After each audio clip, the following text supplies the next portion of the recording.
NCR news की खबर का बड़ा असर। 40 लाख की कीमत से जगमग हो जाएगा कोसली का फ्लाईओवर। किरसन कॉन्ट्रैक्टर पर पीडब्ल्यूडी विभाग ने लिया कड़ा एक्शन। स्लिपेज को पैचअप कराने का दिया आदेश।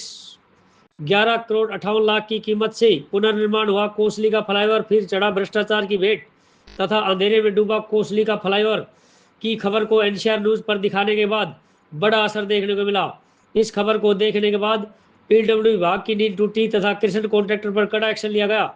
पीडब्ल्यूडी के एक्शन सत्येंद्र सिंह ने बताया कि कृष्ण कॉन्ट्रैक्टर को फ्लाईओवर पर बने गड्ढों को पैचअप कराने का आदेश जारी कर दिया है तथा 2-3 दिन में गड्ढों को भरकर ठीक किया जाएगा। इसके साथ साथ 40 लाख की लागत से कोसली के फ्लाईओवर पर नई लाइटें लगाई जाएगी, जिससे कोसली का फ्लाईओवर रोशनी में जगमगा उठेगा। इसका टेंडर कर दिया गया है तो जल्दी ही इस कोसली के फ्लाईओवर पर लाइटें लगेगी। एनसीआर न्यूज की खबर को देखने के बाद हरियाणा सरकार तथा पीडब्ल्यूडी विभाग रेवाड़ी ने कोसली के फ्लाईओवर की सुध ली तथा एक्शन सत्येंद्र सिंह ने कोसली के फ्लाईओवर का निरीक्षण भी किया। एनसीआर न्यूज के लिए वीरेंद्र पठाने की रिपोर्ट।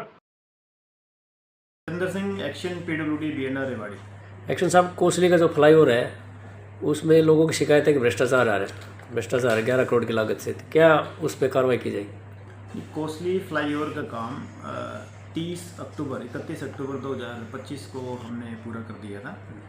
अब इसमें हल्की सी स्लिपेज का इशू आया है। जो इसका टॉप वियरिंग कोट है उसमें कुछ रीच में तकरीबन 10-20 मीटर की रीच में स्लिपेज आई है। उस स्लिपेज के लिए हमने एजेंसी को लेटर भी लिखा है, कंस्ट्रक्शन एजेंसी को, और उसने आश्वासन दिया है कि वो आने वाले 2 या 3 दिन में इस काम को प्रॉपरली पैचअप करके बिल्कुल स्मूथ इस रीच को कर देंगे।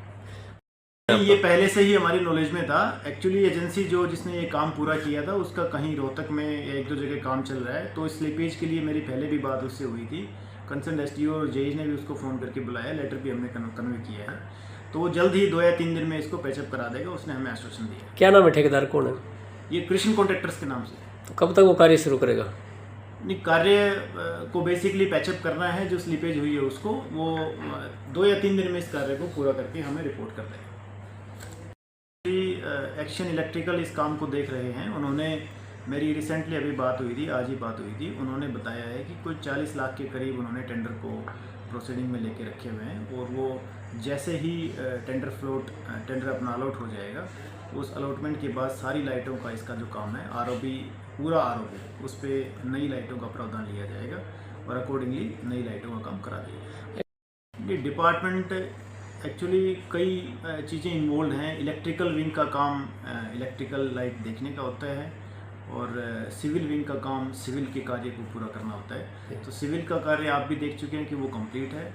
अब लाइटों का इशू पीछे कुछ पेंडेंसीज रही होंगी, बट उन्होंने रिसेंटली हमें बताया है कि भाई अब इस पर नई लाइटें लगेंगी और उसके टेंडर की प्रोसीडिंग जो है वो ऑलरेडी प्रोसेस में है, उसको जल्दी अलॉट कर दिया जाएगा। जी है कि इलेक्ट्रिकल विंग से मेरी बात हुई है। उनके कंसर्न एक्शन ने बताया है कि लाइटों के लिए जो टेंडर प्रोसीडिंग्स हैं ऑलरेडी उनकी अलॉटमेंट जो है वो प्रोसेस में है, और जल्दी ही काम शुरू करवा के नई लाइटें लगा देंगे। कितने दिन और लगेगी लाइटों में? इसका तो एक्चुअल जो इनकी डेट्स हैं वो इलेक्ट्रिकल विंग ही दे पाएगी। मेरी जो फ़ोन पे बात हुई है उसके अकॉर्डिंग मैंने आपको बताया। एज सच ऐसा इसमें कोई मतलब भ्रष्टाचार पॉइंट ऑफ व्यू से ऐसी कोई बात नहीं है कि भी इसमें भ्रष्टाचार हुआ है। 11 करोड़ 58 लाख का ये एग्रीमेंट था। इस एग्रीमेंट में जो CRRI की जो रिपोर्ट थी, जो हमारी एक सेंट्रल रोड रिसर्च एजेंसी है नई दिल्ली में, बेसिकली उसने पुराने ROB का निरीक्षण किया था, और उसने जो सजेस्ट किया, जो कंसल्टेंसी एडवाइस हमें दी थी, उसके बेसिस पे पीडब्ल्यूडी ने अपने इस काम का टेंडर लगाया था। और इस वर्क का नाम भी नया कंस्ट्रक्शन नहीं है, इस वर्क का नाम भी रिहेबिलिटेशन ऑफ एग्जिस्टिंग ROB है, जो कि वहाँ पहले मौके पे बना हुआ था। कुछ दिक्कतों की वजह से, खामियों की वजह से इसको रिहेबिलिटेट किया जा रहा था, जो कि कार्य अभी 31 अक्टूबर 2025 को पूरा हो चुका है। और इसमें कुछ अगर माइनर सी मिस्टेक अभी आई है, ये अपना स्लीपेज की BC के काम में ओवरले सरफेस पे टॉप सरफेस पे वियरिंग कोट में, तो उसको भी आने वाले 2 या 3 दिन में पैचअप करा दिया जाएगा।